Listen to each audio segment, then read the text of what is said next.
Bismillahirrahmanirrahim. Assalamualaikum warahmatullahi wabarakatuh. Alhamdulillah. Wassalatu wassalamu ala rasulillah Sayyidina wa maulana Muhammad ibn Abdillah wa ala alihi wa sahbihi wa mawalah. Amma ba'du. Subhanaka la ilma lana illa ma'alamtana innaka antal alimul hakim. Anak-anakku kelas 6 Madrasah Ibtidaiyah Terpadu Nurul Iman yang dirahmati Allah Subhanahu wa taala. Apa kabar semuanya? Mudah-mudahan tetap sehat ya. Yang penting di tengah pandemi Covid-19 ini kalian dan kita semua tetap menjaga protokol kesehatan, keluar rumah menggunakan masker,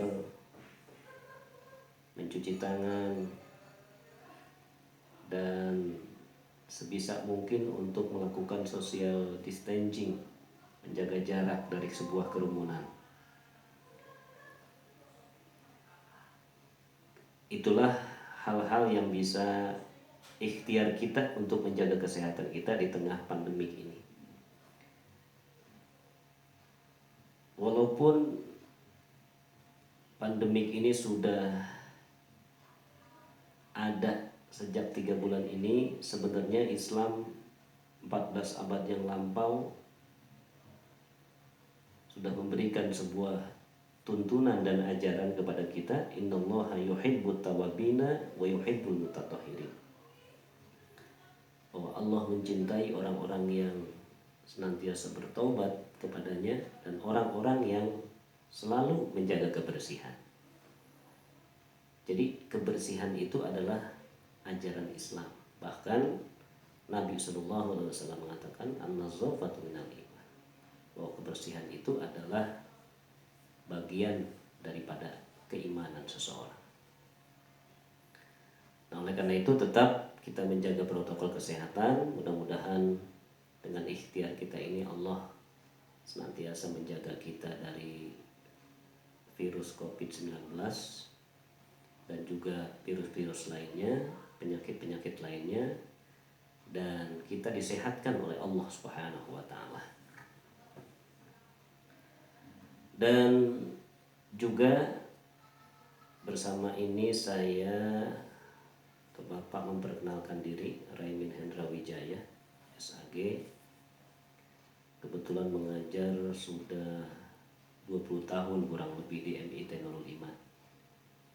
Sudah lama juga rasanya. Dan kalian mungkin belum begitu familiar, ya, begitu kenal, begitu akrab dengan Bapak, karena Bapak di 6 tahun belakangan ini ya, diberikan amanah oleh sekolah hanya mengajar di kelas 6 saja. Kemudian pada akhirnya kita bertemu walaupun dalam proses pembelajaran jarak jauh, namun mudah-mudahan tidak mengurangi ta'aruf kita, silaturahmi kita, pertemuan kita.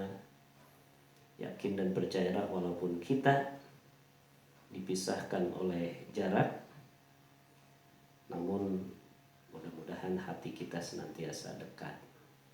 Sedekat ketika kita bertatap muka di sekolah. Kendati pun kita tidak bersalaman, mudah-mudahan hati kita senantiasa bersalaman. Maka oleh karena itu, jadikan pandemik ini bagian daripada ujian keimanan dan kesabaran kita dari Allah Subhanahu wa taala. Kita senantiasa ikhlas, sabar, tawakal terhadap apa yang Allah Subhanahu wa taala takdirkan, sambil kemudian kita selalu berikhtiar untuk menghindar dari apa-apa yang kita khawatirkan dari pandemik ini. Kita ikhtiar juga tawakal juga kita kepada Allah Subhanahu wa taala. Mudah-mudahan kita senantiasa diberikan kesehatan. Kemudian yang kedua, kalian sudah ada di kelas 6 saat ini. Tanpa terasa perjalanan waktu dari kelas 1, 2, 3, 4, 5 sampai pada akhirnya kalian ada di kelas 6. Semoga dengan keberadaan kalian di kelas 6 ini semakin meningkatkan kualitas iman, kualitas akidah, kualitas akhlak, kualitas ilmu, semakin disiplin, semakin kreatif dalam kehidupan ini. Terlebih-lebih adalah bagaimana kita harus membangun kesadaran bahwa kita ini adalah generasi-generasi Islam yang dipersiapkan sejak dini untuk tampil pada 5-10 tahun yang akan datang. Mudah-mudahan kita lah yang lahir sebagai pemimpin melanjutkan generasi-generasi berikutnya. Nah, anak-anakku sekalian, di bab awal ini kita akan membahas satu persoalan penting dalam fikih. Apa itu? Makanan dan minuman yang halal. Makanan dan minuman ini tidak terlepas dari sisi kehidupan kita di sepanjang masa. Setiap hari kita bertemu dengan makanan dan minuman. Karena memang ini adalah anugerah Allah Subhanahu wa taala untuk kehidupan kita. Jadi kalau ada istilah makan untuk hidup, itu benar. Jangan hidup untuk makan. Ya, jadi makan untuk hidup. Makanan dan minuman inilah sebagai anugerah terindah dari Allah Subhanahu wa taala yang diberikan kepada manusia, termasuk kita yang insya Allah adalah orang-orang yang beriman kepada Allah Subhanahu wa ta'ala. Anak-anak sekalian, yang kita tujuan dari pembelajaran ini adalah bahwa yang pertama, menerima ketentuan makanan dan minuman yang halal. Kita harus menerima ketentuan makanan dan minuman yang halal. Tujuan yang kedua adalah membiasakan mengkonsumsi makanan dan minuman yang halal. Kalian lihat di halaman pertama. Yang ketiga, bahwa tujuan kompetensi dasar dari pembelajaran ini adalah memahami ketentuan makanan dan minuman halal dikonsumsi. Dan yang keempat, menyajikan macam-macam makanan dan minuman yang halal. Itulah bagian daripada tujuan kita mempelajari fikih yang berkaitan dengan makanan dan minuman yang halal ini. Anak-anak sekalian, kalau kita melihat peta konsep itu, ya, ada makanan dan minuman halal, kemudian makanan dan minuman halal ini terbagi dua, ada makanan halal dan juga ada minuman yang halal. Sebagai umat Islam, memang kita harus menjadikan Al-Quran dan hadis itu adalah sebagai sebuah pedoman kehidupan kita. Ada banyak penjelasan atau pelajaran yang dapat diambil daripada Al-Quran dan hadis ini. Ketika Allah Subhanahu wa ta'ala memerintahkan sesuatu, pastinya di balik perintah itu ada sebuah manfaat, ada sebuah maslahat, ada sebuah keselamatan. Contoh, ketika Allah memerintahkan kita sholat, maka di balik sholat itu ada sebuah maslahat dalam kehidupan kita. Kita butuh kepada Allah, bukan Allah butuh kepada kita. Kita butuh sholat, bukan Allah yang membutuhkan sholat kita. Ketika Allah memerintahkan kita puasa, di balik puasa itu ada maslahat dan manfaat luar biasa dalam kehidupan kita. Allah perintahkan kita zakat, sedekah, infak, tak lain adalah kembalinya untuk kebahagiaan kita semua.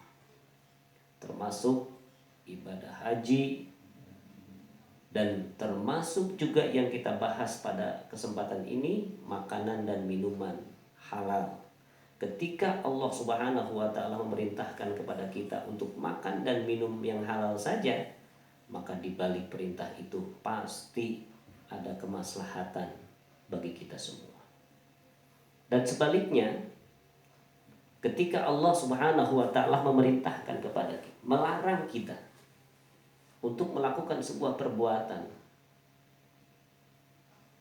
maka di balik larangan yang Allah larang kepada kita itu, maka di sana timbul kemupasadan, bahaya dalam hidup dan kehidupan kita. Makanya yang harus kita yakini bersama adalah ketika perintah itu datang kepada kita, Allah sangat sayang kepada kita sehingga ingin menyelamatkan kita dari kerusakan-kerusakan di atas muka bumi ini.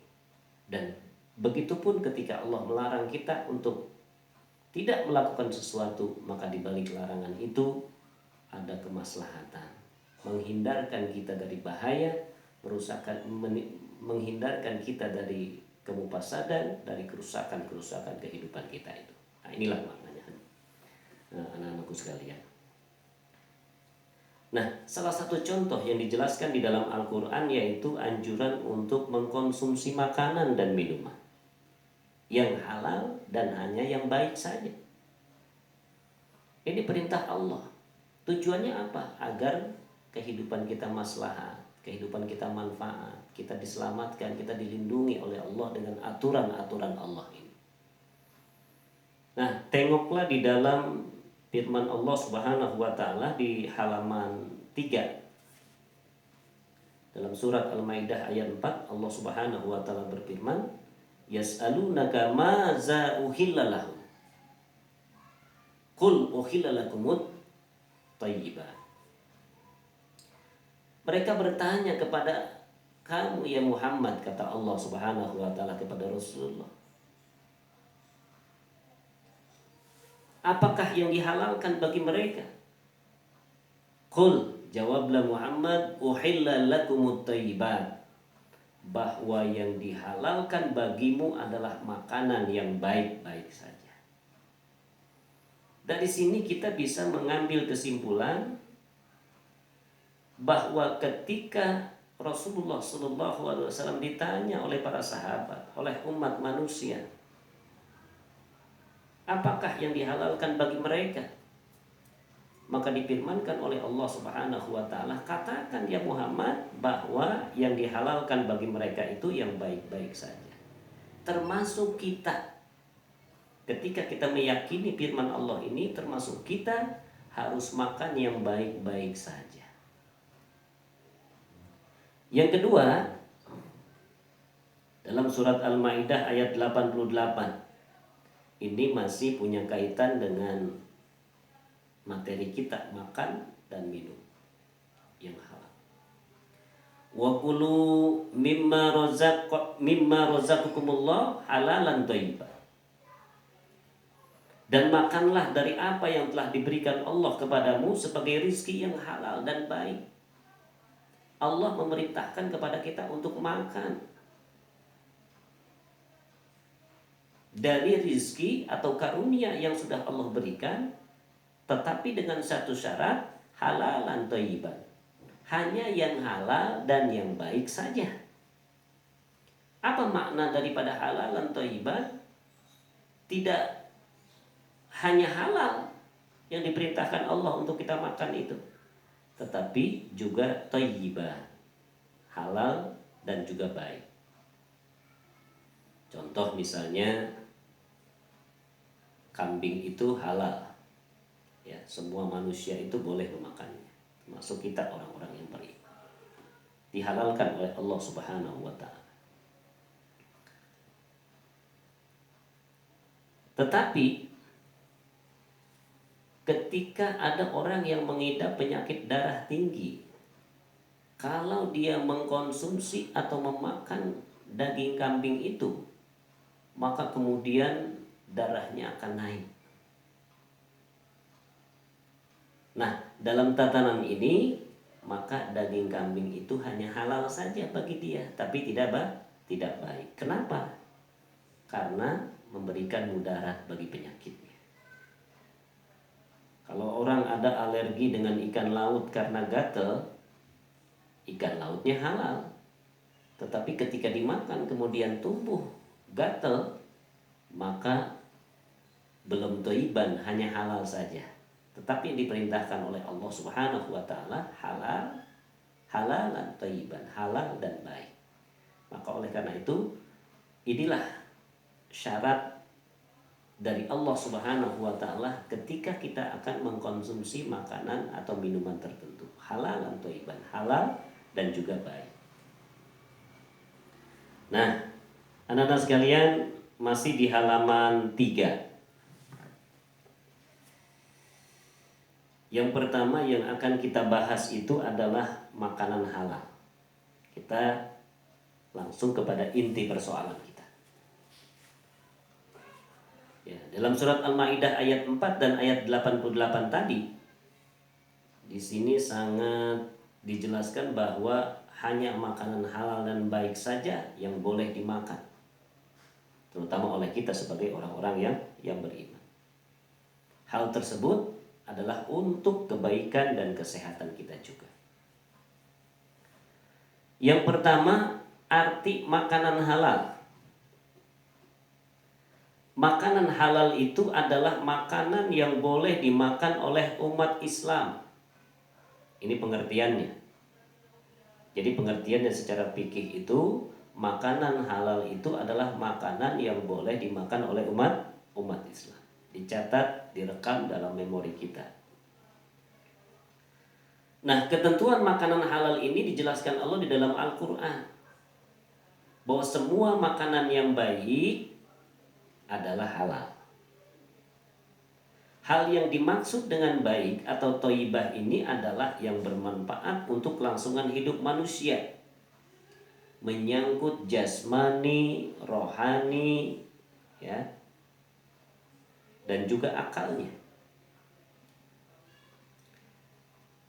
Dan sebaliknya, makanan yang tidak baik ini juga harus kita tinggalkan. Sebab makanan yang tidak baik ini akan merusak tubuh, bahkan akan menyebabkan kematian manusia. Contoh makanan yang tidak baik seperti ini adalah makanan yang mengandung racun dan zat-zat yang dapat merusak tubuh manusia. Nah, ini bagian daripada arti makanan yang halal. Nah, selain itu ada ketentuan lain tentang makanan halal ini, yaitu makanan halal itu harus diperoleh pula dengan cara yang halal. Jika tidak, maka makanan yang halal itu berubah status hukumnya menjadi haram dan berdosa. Maka lagi-lagi Allah Subhanahu wa taala berfirman dalam surat Al-A'raf ayat 157. Kalian bisa lihat di halaman 4. Wa yuhillu lahumut thayyibat wa yuharrimu alaihimul khaba'is. Dan yang menghalalkan segala yang baik bagi mereka dan mengharamkan segala yang buruk bagi mereka. Nah, jadi intinya adalah bahwa Allah menghalalkan segala yang baik-baik dan mengharamkan yang buruk-buruk bagi mereka. Jadi ketentuan makanan halal itu juga ditentukan bagaimana kita memperoleh makanan itu dengan cara-cara yang halal. Dengan hasil kerja, kemudian kita membeli, kita berbelanja dengan uang yang halal, dengan hasil kerja yang halal. Dan kemudian kita belanjakan makanan dan minuman tersebut, kemudian kita makan, maka zatnya halal, cara mendapatkannya pun halal. Tetapi ketika kita memakan daging ternak, apakah daging sapi, daging kambing, daging kerbau, ayam, dan lain sebagainya, binatang-binatang ternak yang dihalalkan, tetapi cara mendapatkannya kita lakukan dengan cara-cara yang haram, maka lagi-lagi ini status hukumnya haram, berdosa kita kepada Allah, kendati pun yang kita makan itu secara zatnya itu adalah halal. Di samping zatnya halal, maka cara mendapatkannya pun dari makanan tersebut harus yang halal. Yang kedua, macam-macam makanan yang halal. Pertama, makanan halal dari darat. Bagaimana klasifikasinya? Makanan halal yang berasal dari darat itu, yang pertama adalah hewan ternak yang disembelih dengan menyebut nama Allah, seperti kambing, kerbau, sapi, ayam, dan lain sebagainya. Binatang-binatang ternak yang dihalalkan oleh Allah Subhanahu wa Ta'ala, yang disembelih atas nama Allah Subhanahu wa Ta'ala. Minimal dia baca Bismillahirrahmanirrahim. Lengkapnya Bismillahirrahmanirrahim. Jadi kalau ada hewan ternak yang halal, kemudian cara menyembelihnya itu tidak menyebut nama Allah, atau cara mendapatkannya itu tidak dengan yang halal, maka itu termasuk dalam kategori binatang yang haram. Tapi kalau binatang ternak kemudian disembelih dengan menyebut nama Allah Subhanahu wa Ta'ala, maka binatang ternak itu adalah kategori binatang darat yang halal. Ada kambing, kerbau, sapi, ayam, dan sebagainya. Yang kedua, ada makanan berupa biji-bijian. Allah menciptakan padi, jagung, kedelai, kacang, dan sebagainya. Itu adalah bagian daripada biji-bijian. Makanan yang berbentuk biji-bijian, yang ditanam melalui biji, kemudian tumbuh, dan kemudian berbiji pula. Ya, seperti padi, jagung, kedelai, kacang, dan sebagainya itu adalah bagian daripada makanan halal yang berasal dari darat. Yang ketiga, umbi-umbian. Umbi itu adalah makanan, buah, sayur yang ditanam di dalam tanah. Umbi-umbian. Di sana ada kentang, ada wortel, ada lobak, ada ketela pohon atau singkong, dan sebagainya. Nah, ini juga adalah jenis makanan halal dari darat. Yang keempat adalah jenis sayur-sayuran. Ya, masih di halaman 4, seperti bayam, kangkung, sawi, selada, dan sebagainya. Itu adalah jenis sayur-sayuran sebagai makanan halal yang berasal dari darat. Dan yang kelima, jenis makanan halal dari darat itu adalah buah-buahan, seperti anggur, mangga, rambutan, apel, dan lain sebagainya. Maka itu adalah makanan-makanan yang Allah ciptakan sebagai anugerah terindah bagi kita semua untuk kita nikmati bersama. Ya, jadi macam-macam makanan halal itu ada hewan ternak, ada biji-bijian, ada umbi-umbian, ada sayur mayur, dan kemudian ada buah-buah. Kemudian yang kedua, ada makanan halal dari air. Kalau tadi dari darat, ada makanan halal dari air. Semua makanan yang berasal dan hidup di air, baik itu air tawar, air asin, atau air laut, maupun air payau, air yang dicampur antara air tawar dengan air laut, namanya air payau, ya, itu halal dimakan. Maka makanan halal yang berasal dari air itu, yang pertama, hewan yang hidup dari air tawar, seperti ada ikan gurame, ada belut, ada lele, ada ikan mujair, ada ikan mas, dan lain sebagainya.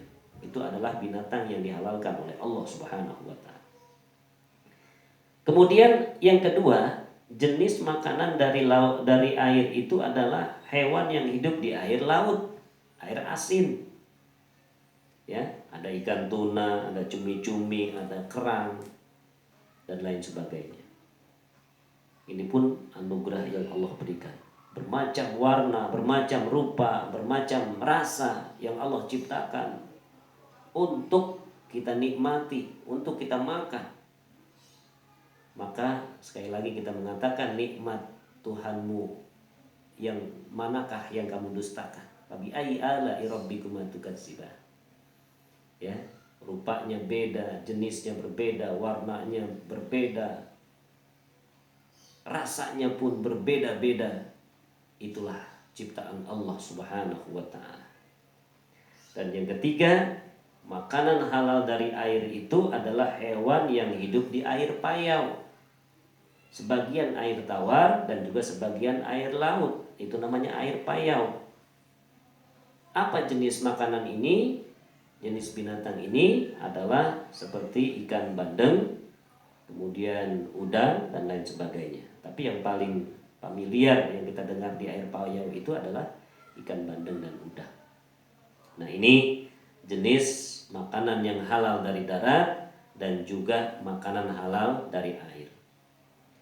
Kalau kita melihat di halaman 5, Allah Subhanahu wa taala berfirman dalam surat Al-Maidah ayat 96, "Uhilla lakumus saydul bahri wa ta'amuhu mata'an lakum walis-sayyarah." Dihalalkan bagimu hewan buruan laut dan makanan yang berasal dari laut sebagai makanan yang lezat bagimu dan bagi orang-orang yang sedang dalam perjalanan. Jadi binatang laut seperti ikan dan binatang-binatang laut lainnya semuanya dihalalkan oleh Allah Subhanahu wa taala sebagai makanan yang sangat lezat yang Allah persembahkan buat kita semua. Nah, baik anak-anak sekalian, berdasarkan pembahasan tersebut, maka kalau kita klasifikasikan jenis makanan yang halal itu dapat diklasifikasikan atau dikelompokkan menjadi yang pertama, semua makanan yang baik dan tidak kotor. Jadi semua makanan yang baik yang Allah perintahkan untuk kita makan dan tidak kotor, maka itu adalah bagian daripada makanan yang halal. Yang kedua, semua makanan yang tidak diharamkan oleh Allah dan Rasul-Nya, baik itu di dalam Al-Quran maupun di dalam Al-Hadis. Yang ketiga, bahwa makanan halal itu adalah semua makanan yang tidak memberikan mudarat atau mudarat bahasa Indonesianya itu.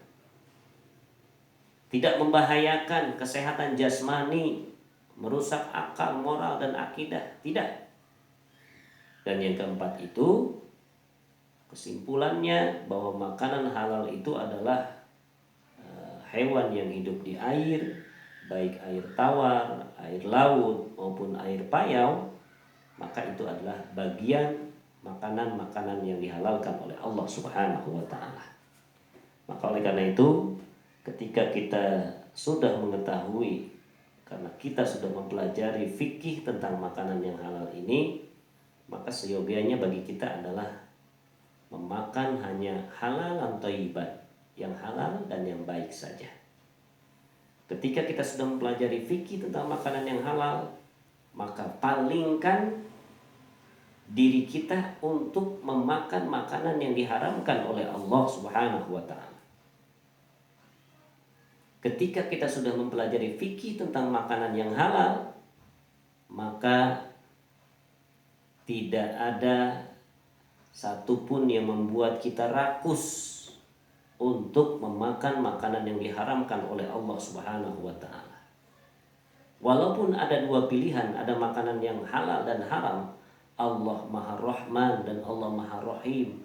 Allah lebih banyak menciptakan makanan-makanan yang halal untuk kita nikmati, untuk kita makan, untuk keberlangsungan hidup dan kehidupan kita. Dan Allah sangat sedikit menciptakan makanan-makanan yang haram itu. Nah, ketika kita bisa menahan diri untuk tidak memakan yang haram dan kita hanya memakan yang halal-halal saja, maka yakin dan percayalah Allah, insya Allah Allah akan menyelamatkan hidup kita dari kerusakan, dari bahaya kematian, dan dari hal-hal yang merusak lainnya. Nah, inilah pertemuan awal kita di kesempatan perdana ini, ya. Selanjutnya untuk minuman halal akan kita pelajari pada pertemuan yang akan datang. Nah, oleh karena itu, kalian sudah menyimak apa yang Bapak sampaikan. Yang penting untuk digarisbawahi adalah kalian harus menuliskan firman-firman Allah Subhanahu wa taala yang berkaitan dengan makanan dan minuman Kemudian untuk merangkum materi-materi yang sudah disampaikan tadi, hal-hal yang penting agar bukan hanya kita dengarkan, tetapi dapat tersimpan di dalam memori kita, dalam otak kita. Dan untuk mengantisipasi kita lupa, maka seyogianya kita menulis rangkuman-rangkuman dari pelajaran dan materi yang sudah disampaikan ini dalam bentuk tulisan. Ya, Bapak sangat mengerti, Bapak yakin kalian mampu melaksanakan tugas ini dengan kembali menulis hal-hal atau materi-materi yang sudah disampaikan, atau entry point yang sudah dijelaskan, atau hal-hal yang penting yang sudah disampaikan, sehingga ini menjadi sebuah hasanah dalam pembelajaran kita. Ya, jangan malas untuk membaca dan menulis Al-Quran, karena dibalik membaca dan menulis satu huruf Al-Quran, satu huruf hadis, kita akan diberikan keberkahan dan kebaikan oleh Allah Subhanahu wa taala. Selamat mengerjakan tugas ya, untuk menulis materi-materi yang sudah disampaikan tadi, dan insya Allah pekan depan kita akan membahas tentang minuman halal. Untuk sementara itu, pertemuan kita di kesempatan ini sama-sama kita akhiri dengan baca hamdalah. Alhamdulillahirabbil alamin. Assalamualaikum warahmatullahi wabarakatuh.